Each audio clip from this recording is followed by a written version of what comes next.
ariko niyo miti yamuvuye ariko ntacyo twari dutanze itangazo ngo niyakire ubuzima kuko ijambo ry'Imana ryuzuyemo ubuzima. Yavuganye nawe yego ifata inzira imbere n'inyuma n'iburyo n'ibumoso ikazihisha kugira ngo ukure amaso ku bindi bintu byose wagaragazaga yuko bizari inzira aho ngaho ngo utambuke kugira ngo abe ariyo yonyine uhanga amaso. Imana ihimbaza.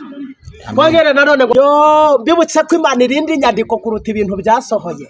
Ibintu Imana yavuganye natwe, hari sekretari w'Imana wari ushinzwe kwandika ibintu Imana ivuganye natwe. Imana ihimbaza. amena Hejuru y'ubupfubyi haleluya hejuru y'ubukene niho utuye, hejuru y'indwara twaburiye umuti niho utuye, hejuru y'ibintu byatuyobeye byaducanze niho uri, hejuru y'imigezi n'amazi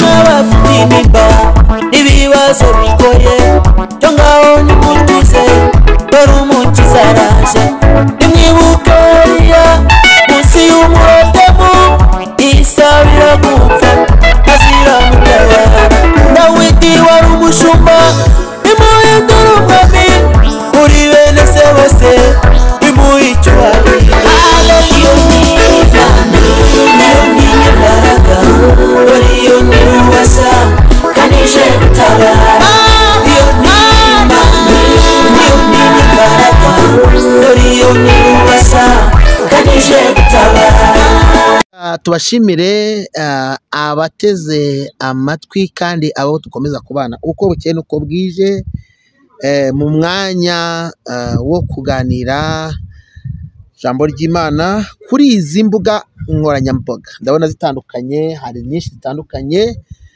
kandi zose mbabwire ngo mujyeho mukore subscribe, sharinge, shiro comment kuko twebwe icyo twahisemo no kuvuga ubutumwa bwiza bwa Kristo.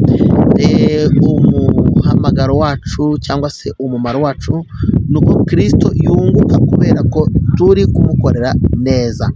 Nagiraga ngo rero mbabwire ko abari mu Rwanda, abatari mu Rwanda, aho umuntu wese ari, ndagira ngo mubwire ngo tuguhaye ikaze muri uyu mwanya w'ijambo ry'Imana. Ndagira ngo mbabwire ko tubafite ku mutima, turabasengera, turabazirikana.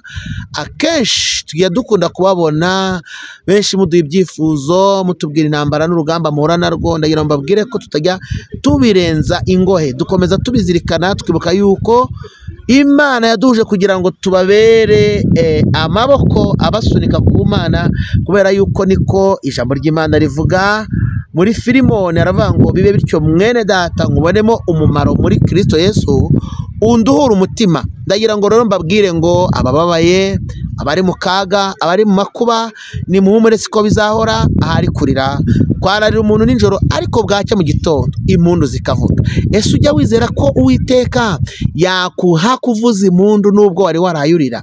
Ese ujya wizera ko ibintu byawe nubwo byari bibishye Imana yabihindura? Ese kuki ushaka kwicira Uwiteka ngo byarayoberanye kandi hakira amahirwe ku buzima bwawe? Ndashaka kubwira ngo mu ijuru hari Imana.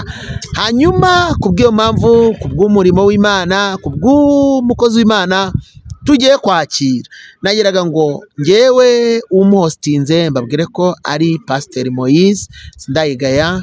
Abadukurikiye twese n'abandi kuri channel zitandukanye, ndi umushumba kandi numva bitantera ipfunwe. Abantu benshi ngo baterwa ipfunwe no kwitwa abashumba kubera izina rya gishumba ryagiye rigira ibibazo cyane cyane muri iyi minsi. Ariko nagira ngo mbabwire ngo umuntu aterwa ipfunwe n'ibyo akora.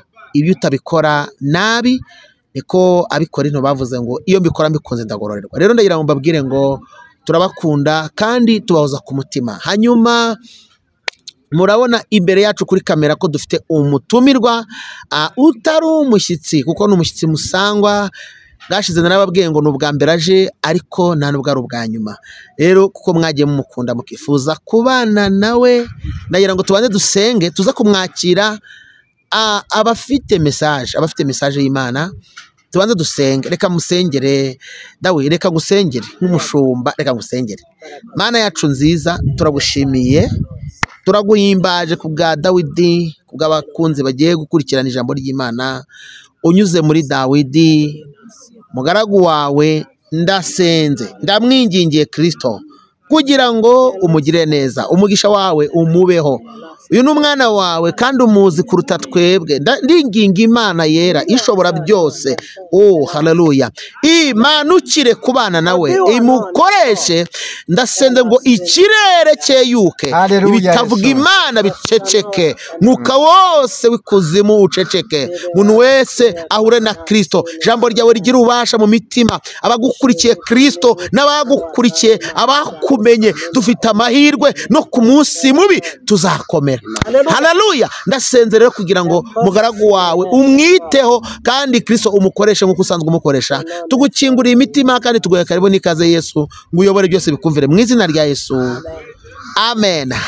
Dawidi yaje, Yesu nashimwe. Ariko rora, haleluya, haleluya. Umugaragu w'Imana we kutavuga haleluya. Oya ni haleluya, amina. Buri wese avuge impamvu ari hano n'igitangazamakuru afite, kuko ndashaka kuvuga ijambo rimwe. Yewe ni Twirivuzimana Isaie. Twirivuzimana Isaie. Mfite channel yitwa Izi Gukora TV. Izi Gukora, haleluya. Imana yacu izi gukora, ntabwo ari abantu. Tuboneraho no kubwira abantu ngo niba hari aho wageze uwakuzamuye ntabwo ari we, ni amaboko y'Imana yamutegetse. Uyu yitwa Evangeliste Bigirimana Laurent. Evangeliste Bigirimana Laurent. Ubwo ongereho TV kuri ayo mazina, ngewe ndayizi. Amen. Hani nyuma yanjye hari iyindi, Ngoro TV na Mama Mignone Official. Ni Ngoro TV na Mama Mignone Official. Ibintu ni sawa. Turi kumwe rero n'umukozi w'Imana. Se mwari muzi ko Dawidi ubwo aheruka hano umugore yari ari kwa muganga arwaye ariko anatwite. None rero umugore we yarabyaye. Imana ntabwo yarabyaye. Harya wabyaye iki Dawe? Eyiwe data we. Reka tubwire abantu b'Imana, abantu bemera ko umurimo w'Imana udakorwa n'amagambo gusa. Ni ukuri kandi nta soni biteye, nta n'ipfunwe. Munyure kuri nimero ya Dawidi muyisombe agaburira umubyeyi n'agasukari. Ntabwo yigeze abidutuma, ariko twe nk'abashumba bazi icyo gukora tuzi neza ko umuntu wese ahabwa umugisha bitewe n'ibyo yakoze. Kandi tumubonye nk'umukozi w'Imana mu minsi tumaranye nawe avuga ubutumwa bwiza, ntago turabona bivangavanga. Ubwo aratigeze bivangavanga, jewe ndababwiye ngo umuntu wese watwumvishe kuri ibyo bitangazamakuru byose kaba yemera yuko imirimo umuntu akora ari imushyira mu itsinda rimukwiriye. Nimukorere umugisha kuri Dawidi. Ntabwo nkubwiye ngo bari ngewe ukoreraho, ukorere kuri Dawidi. Ukorere kuri Dawidi, niwe wabyaye, niwe ukeneye isombe, ngewe ntabwo ari ngewe uzikeneye. Yego, kandi kugira ngo bigire umucyo vuga nimero yawe. 078 075 19 110.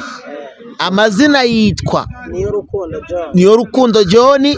Ku izina rya rindi Imana iduhera ahantu twagiye kuyisengera ni Dawidi. Ubwo nimwabyumvishe, mboneyeho kubwira by'umwihariko abantu bakunda gukurikira Mose TV ngo munyarukire kwa Dawidi. Ni umuntu ukwiriye kugirirwa atyo. Abo tubana kuri urwo rurimi no muri uwo mwuka banyumve cyane, ni umuntu ukwiriye kugirirwa atyo. Hanyuma rero ibyo mvuze mu byumva uko, kandi abo tuziranye ibona nkubone muzi iyo mbivuze ko mbivuga ntashyizemo ibintu by'uburyarya n'amarangamutima. Imana iduhana umugisha, ndabakunda cyane. Ndagiraga ngo kandi nabo kwa Bigirimana Laurent, abo kwa Mama Mignone, abo ku Ngoro, abo ndi umushyitsi kuri bo, turaziranye tujya tuganira, kandi uko mwambonye niko Yesu yampagurukije. Ndashimira Yesu. Rero tumaze iminota tuganira, ariko reka duhe umwanya ijambo ry'Imana. Kozi w'Imana, jya mbere utubwire iki Imana yavuganye nawe, cy'umwuka w'Imana yagutumye ku bantu b'Imana. Welcome. Banje kubasuhuza, amahoro y'Imana bane namwe. Yego. Kandi ubwiza bw'Imana bubabeho mu izina rya Yesu. Amen. Mpamvu mvuze ngo ubwiza bw'Imana bubane namwe nuko hari umugabo igitondo kimwe Imana yasanze iramubwira ngo byukura bagirane, yitwa Yesaya. Yego. aramubwira ngo dore ubwiza bw'Uwiteka burakurasiye kandi umwijima w'icuraburindi uzatwikira isi. Uwiteka aramubwira ngo kandi wowe amahanga azagusanga ubyukanye kurabagirana. Nari mvuze ngo umucyo wawe nuze mu izina rya Yesu kurasira. Amina. Imana ihimbazwe. Reka dusome Bibiliya, ijambo ry'Imana. Ndagira ngo tuganire mu mwanya mfite, twumve icyo Imana ivuganye natwe. Tujye gusoma ijambo riri muri Zaburi ya 93 umurongo waho wa 3. Twumve icyo Imana ivuze mu izina rya Yesu. Zaburi 93. Zaburi ya 93 umurongo wa 3. Yego. Haravuze ngo Uwiteka inzuzi ziteye hejuru, inzuzi ziteye hejuru amajwi yazo, inzuzi zitereye hejuru guhorera kwazo. Kane haravuze ngo amajwi y'amazi menshi, umuraba ukomeye w'inyanja, Uwiteka ubiri hejuru cyangwa se Uwiteka uri hejuru abirusha imbaraga. Tuvuge ngo amen. Amen. Ndahasubiramo. Haravuze ngo Uwiteka inzuzi ziteye hejuru, inzuzi ziteye hejuru amajwi yazo, inzuzi ziteye hejuru guhorera kwazo. Kandi haravuze ngo amajwi y'amazi menshi, umuraba ukomeye w'inyanja, Uwiteka uri hejuru abirusha imbaraga. Turavuze ngo amen. Amen. Ndongera muri Yeremiya, Yeremiya ibice 40 umurongo waho wa 4. Havuze ngo iki? Aravuze ngo noneho rero uyu munsi ndakubohora ngukureho iminyururu ikuri ku maboko yawe. Nushaka ko tujyana i Babuloni uze tugende, nzakugirira neza. Ariko nudashaka ko tujyanayo urorere, dore igihugu cyose kiri imbere yawe, aho ubona hakubonereye abari hujya. Twongere nanone ngo amen. Amen. Ndagira ngo tuvugeho hano hantu gatoya. Imana ihimbaza. Amen. Nanone haleluya. Haleluya. Imana ihimbaza. Dusomye ijambo rivuze iki? Riravuze ngo Uwiteka inzuzi ziteye hejuru. Arongera aravuga ngo Uwiteka inzuzi ziteye hejuru amajwi yazo cyangwa se guhorera kwazo. Hepfo kandi havuze iki? Aravuze ngo amajwi y'amazi menshi. Kabiri n'umuraba ukomeye w'inyanja. Aravuga ngo Uwiteka Imana iri hejuru ibirusha imbaraga. Imana nihimbaza. Nanone cyane haleluya. Haleluya. Narivuze iki? Bibutse ko iyo Imana ishaka kugaragaza ko ariyo yaguhamagaye cyangwa se ishaka kugaragaza ko ariyo, amen. Amen. Mose iramubwiye ngo haguruka n'Abisiraheli. Bibiliya irambwira ngo bagera ku nyanja itukura basanga nta nzira ihari. Kabiri ngo basanga imisozi ibazengurutse. Gatatu ngo barebye inyuma basanga Farawo n'amagare barahura inyuma yabo. Bibiliya irambwira ngo barataka batinyishwa cyane n'amagare babonye. Imana ivugana n'umugabo witwa Mose, iramubwira ngo bambwire ngo bitinya bihagararire byonyine gusa. Bibutse iri jambo riratangaje. Ibaze abantu barabona inyanja imbere yabo nta hantu hari inzira. Kabiri barabona impande zose ni imisozi nta hantu na hamwe ho kunyura hahari. Gatatu barareba inyuma n'amagare naho hari urupfu. Bisobanuye ngo impande zose uko aresha atarenye hose barabona urupfu, nta hantu hari ubuzima. Ariko Imana ivuganye n'abirababwira ngo mwitinye, mwihagararire gusa murebe agakiza ndibubazanira uyu munsi. Bishatse gusobanura iki? N'ahantu hari urupfu Imana ihavuga ubuzima. Twavuze ngo amen. Amina. Ahantu hagaragara urupfu, ahantu hagaragara nk'atari ubuzima, Imana ihabona ubuzima kuko ubuzima buri muri cyo. Imana ihimbaza. Amen. Ano asino amen for that. Ariko Imana ihimbaza. Imana ihimbaza. Amina. Haleluya. Haleluya. Yo ndafashe. Haravuze ngo mwihagararire gusa murebe agakiza ndibubazanira uyu munsi. Kabiri urababwira ngo abanyegiputa mwabonye uyu munsi, urababwira ngo ntabwo muzongera kubabona ukundi. Gatatu Uwiteka arababwira ngo ndibubarwanire namwe mwicecekera. Bibutse iyo Imana ishaka kurwana bisaba ko umuntu wese aceceka amaboko y'Imana akaba ari yagaragara kuri tezi. Imana ihimbazwe. Iyo ishaka ko uruhare rwayo rugaragara aho ngaho muri iyo ntambara irakubwira ngo hagarara. Bisobanuye iki? Intambara zose ntizirangizwa nuko twagiye kuri teri tukarwana, kuko hari intambara amaboko y'Imana arwana tutigeze tujya kuri teri. Nari mpamagaye amaboko y'Imana ngo arwanirire buri muntu wese wabonaga ari ku rugamba, kandi urwo rugamba amaboko yawe ntiyari burushobore papa, kandi amaboko yawe wabonaga atari buza kubishobora. Nari ntumye amaboko y'Imana.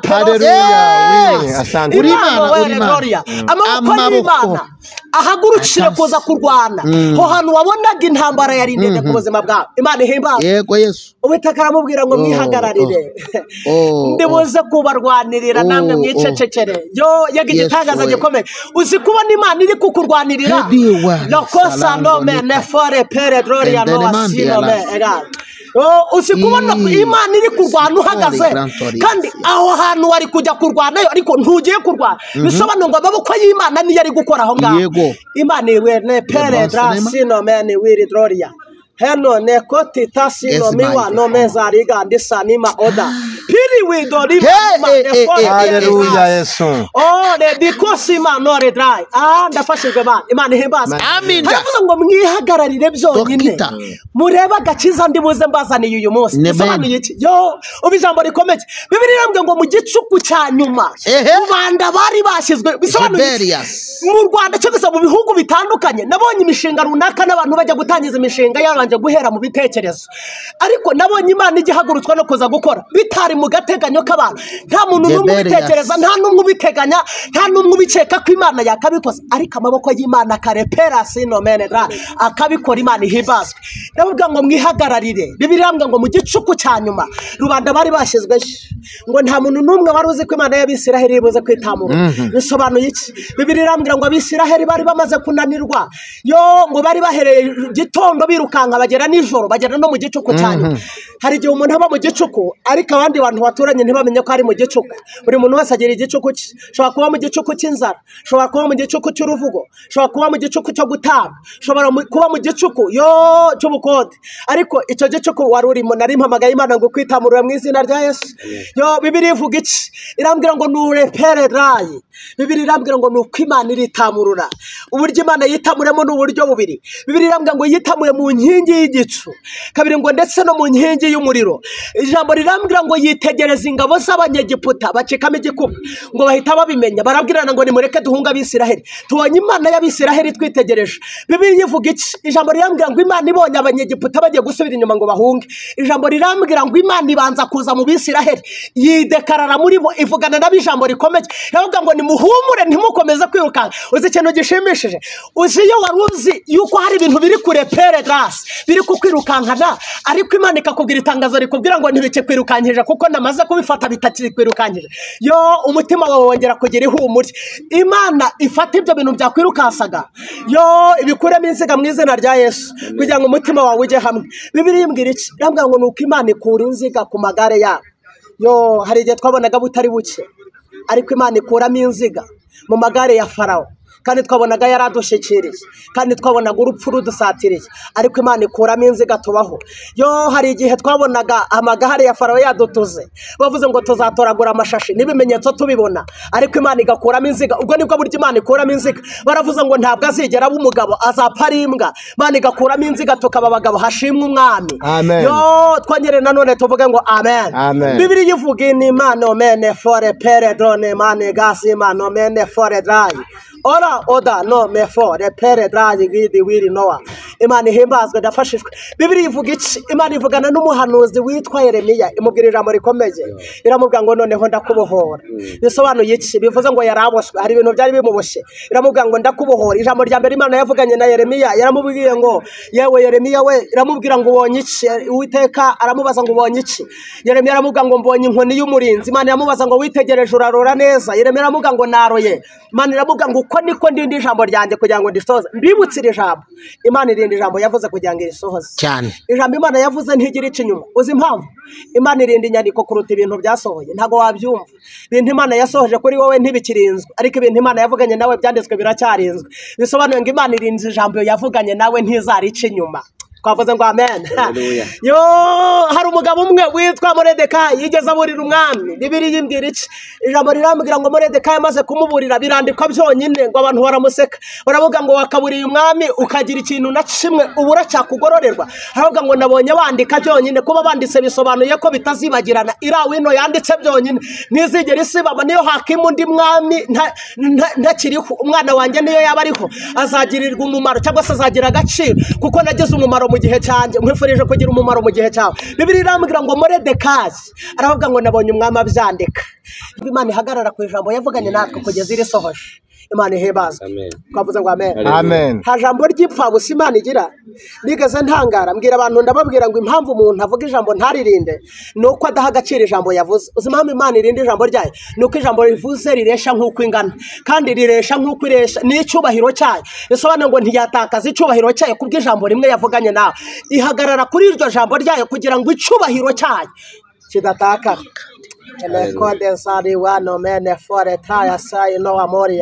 Ola oda nima no pewa no sino mene dra. Imana ihimbazwe. Ndafashijwe.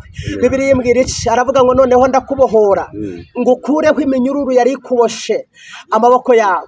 Yo uzi iyo umuntu aboshwe hari ibintu atashira, hari ibintu atabona iyo uboshwe. Yo ingwara yo kubohwa. Yo karande yaba umugozi yakubera umugozi. Yo hari ibintu byinshi biboha abantu. Najya muri detaye nkavuga buri kimwe, ariko ndagira ngo mvugeho akantu gatoya. Imana ibwira Yeremiya, Bibiliya irambwira ngo yarakingiraniwe mu gikari cy'inzu y'imbohe. Imana imusanga imubwira ijambo rikomeye muri Yeremiya ibice 33:3.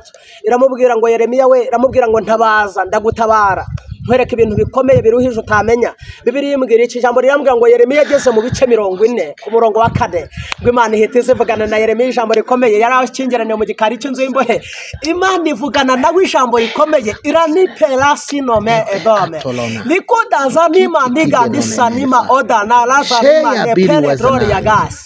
Iramubwira ngo nanume ne fore doni mari gas ema ekode fore pere tra. Iramubwira ngo ndakubohora ngukure perasima ngukureho iminyururu yari kude sinome gas tatashi. Iramubwira ngo ndagukureho iyo minyururu yari kuboshe amari perasima nome nedra yari kubosha amaboko. Bisobanuye ngo ntiyaraca kubera ko amaboko ye yarayaboshe. Imana iramubwira ngo ndakudisa kidomina no mandi kasima oda ne mane peredra. Iramubwira ngo ndagukuraho iminyururu yari kuboshe. Narinze gitangazo imbere y'izi kamera. Imana yari perere mane foredra, yari ntumye ngizanywe no kuza kongera kubohora. Hari abantu bari bazi iminyururu iri kuboshe, ariko Imana yantumye ngizanywe no kuza kukubohora. Yo wabohwa n'ingo y'ideni, wabohwa n'ubukode, wabohwa n'urushako, wabohwa n'amashuri, wabohwa n'icyangiro, ariko Imana yantumye ngizanywe no kuza kurede sino mene gaje yamini bene fore pela sino mene sari ga sino me ega shiwini ma oda no nefo pela elo nema nefo aro diwa no ne sino mene gras muka wera aro de sai ga. Imana ihimbazwe. Haravuga ngo ndakubohora ngukureho iminyururu yose yari ku edima sima no mene fore ga yari ku de pela sino mene drom yari kuboshe. Ngo kandi nushaka ko tujyana i Babuloni uze tugende nzakugirira neza. Kandi umva intego y'Imana ni ukugira ngo ikubohore, yagira ngo ikubohore muri ubwo bushinzi, yagira ngo ikubohore kuri ubwo busambanyi, yagira ngo ikubohore kuri iyo ngo ya karande, yagira ngo ikubohore iyo minyururu yose yari ikuboshye kugira ngo wakire umugisha wawe. Bisobanuye iki? Igihe wahekewe cyari kigeze ngo abari baguhetse bakururutse wigenze kugira ngo wakire umugisha w'Imana. Imana ihimbazwe. Imana ihimbazwe. Imana ihimbazwe. Imana ihimbazwe. Amina. Ndamubwira ngo ndakubohora. Nushaka ko tujyana i Babuloni uze tugende nzakugirira neza. Kandi ndamubwira ngo nudashaka ko tujyana ntabwo ari agahato, wirorerere. Ndamubwira ngo dore igihugu cyose gisize imbere yawe. Ndamubwira ngo yaba mu majyepfo cyangwa mu majyaruguru, burasirazuba n'iburengera bwaryo, aho ushaka kujya hose hakubonereye abari huge. Inzanye itangazo, Imana ikumpera umugisha wo mu birere bine. Yo narimbuze ngo Imana ikumpera umugisha wo mu birere bine. Nyuma yuko Imana ikubohoye igushira igihugu cyose imbere yawe, mu majyene paya sai egaye, mu majyepfo n'amajyaruguru n'iburasirazuba n'iburengerazuba n'iburengerazuba. Bisobanuye iki? Imana iteyeho amatwi umugisha wawe wari uri mu birere bine kugira ngo kwitabe. Bisobanuye iki? Imana ivugana n'ibintu bidafite amatwi bikayitaba. Bisobanuye ngo Imana ihamagaye umugisha wawe wari uri mu birere bine. Imana iravuze ngo nukwitabe mu izina rya Yesu. Tugiye gusenga. tugiye gusenga tugiye kode sinomene fore pere dayi shinidi bini wini mane fo pere weza riberi wiri dayi nowa Imana ihimbazwe tugiye gusenga kinigiye kugira ngo inyenyeri yawe yake abantu bamenye ko ari igihe inyenyeri yawe nawe yatse kwibutse ko iyo umurozi ukuroga amenya inyenyeri yawe mbere yuko uyimenye biba ikibazo kuko uba umeze nk'umuntu urimo uzira ibintu utazi uba uri inzirakarengane y'ibyo utazi ndagira ngo nkutangarize nona Imana izanywe no kuza kwatsa inyenyeri yawe kugira ngo yake Imana ije kukwakiriza inyenyeri niba ari inyenyeri yo gusenga Imana ije kongera kwatsa iyo nyenyeri y'amasengesho ngo yake yo biragatsindwa kuba mu murimo w'Imana inyenyeri yawe abantu barayimenya ariko utari wamenya inyenyeri yawe Imana ije kongera kwatsa inyenyeri yawe umva ukuntu Bibiliya imbwira irambwira ngo abanyabwenge bahagurutse bamenye yuko umwana yavutse Herode ngo abimenye agira ubwoba cyane ngo ndetse n'abatware ngo baratinya kuko bari babonye inyenyeri yari irimo igaragaza uwo mwana wavutse ko ari umuntu udasanzwe yo Imana ikwakiriza inyenyeri yawe yake inyenyeri yawe ni yake mu izina rya Yesu reka dusenge iki ni igihe cy'umugisha w'Imana ku bantu Imana yavuzeho umugisha iki ni igihe cy'abantu Imana yavuze yuko izagarukaho ni igihe Imana ije kugaruka ku bantu yavuzeho mbibutse ko Imana itagiza ku muntu itigeze izaho n'ijya igaruka ku muntu itigeze izaho bisobanuye iki bivuze ngo igaruka ku muntu yigeze izaho n'ubwa mbere rero iyo umuntu Imana imubwiye ngo nzakugarukaho bisobanuye ngo nuko n'ubwa mbere yamujeho bisobanuye ngo Imana ije kugaruka ku bantu yigeze izaho Imana ihimbaza amen tugiye gusenga Imana de la sinomene fore brand le pesa tote kode sinomene wasi ijambo ryawe ryambwiye ngo amajwi y'amazi menshi n'umuraba ukomeye w'inyanja ijambo ryambwiye ngo biri hejuru amazi n'inyanja bihorera niho utuye bisobanuye ngo hejuru yawe nta yindi Mana ihari hejuru y'ibinyembaraga byose biri munsi yawe hejuru y'abami n'abakomeye hejuru y'ibigirwamana mana hejuru y'ibinyembaraga la kusalamo mandi kosima oda ni fela sini sopele mandi kotia shiwidigiza ni bieni wiri dras amina Yesu kiri sheri drari weno mene fola zana were bene drari hejuru y'amadeni hejuru yo kubura urubyaro hejuru y'urushako hejuru y'ubukode hejuru y'icyangiro hejuru ya karande twabonye amaboko yawe ariho aba Imana ihimbazwe Bibiliya imbwira iki ijambo rirambwira ngo nuko Hana aza gusenga ijambo rirambwira ngo yari arimo anyeganyeza iminwa ngo ugarura umutambyi witwa Eli kugira ngo amuheshe umugisha ijambo rivuga iki rirambwira ngo nuko yaramwitegereje aramuga ngo uzageza ryari gusinda isindwe wa mugore we ijambo rirambwira ngo nuko Eli Hana aramusubiza ngo ntabwo nasinze ahubwo naje kuganyira Uwiteka agahinda ijambo rimbwira iki rirambwira ngo nuko umutambyi amwitegereje aramubwira ngo itahire ugende icyo waje gusaba Imana ikiguhe mu izina rya Yesu Eli ntiyarazi icyavuze ariko yaravuze Samweli ntiyabimenya nanjye narindi kuri izi kamera nari mpanuriye umuntu wese wankurikiranye nari mpanuriye umuntu wese wanteze amatwi nari mvuze ngo uhereye nona yari ahantu yabonaga hari urupfu ariko aho hari urupfu waruntumye ngo hazanye ubuzima aho hantu yabonaga agiye kumwara waruntumye ngo mutangarize ngo niho uhagaze bisobanuye ngo nta kimwaye yo Imana ihimbazwe ijambo rimbwira iki iyo ukeneye umunyamumaro mubariho ukamubura utera ingumba kubyara kugira ngo umunyamumaro aboneke ntabwo ujya ukora ikosa ryo guca inyuma y'ijambo wavuze ahubwo ijambo wavuze urihagararaho kugeza urishohoje turagushimiye kubw'ijambo ryawe ngaho nyemerera buri muntu wese iri jambo tuvuze cyangwa se iyi mesaje dutambukije iri jambo umuntu wari warakomeretse rimubere umuti rimwomora igikomere n'inguma n'ibipfuko byari bimaze igihe kinini bimuriho igisebe cyaranze gukira kihora kininda uhereye nonaha icyo gipfu urakoze mwana reka iri jambo ribe urufunguzo rumwinjiza mu mugisha we urakoze ni mu izina rya Yesu amena murakoze cyane reka tubwire abadukurikiye ngo mugubwe neza kandi mukozi w'Imana Imana iguhe umugisha ibiganiro byacu nakagaruka nitwongera gukenera uzakunde wongere witabe abakunzi b'ijambo ry'Imana kandi mwakoze kubana natwe reka tuvuge ngo shalom shalom ciao ciao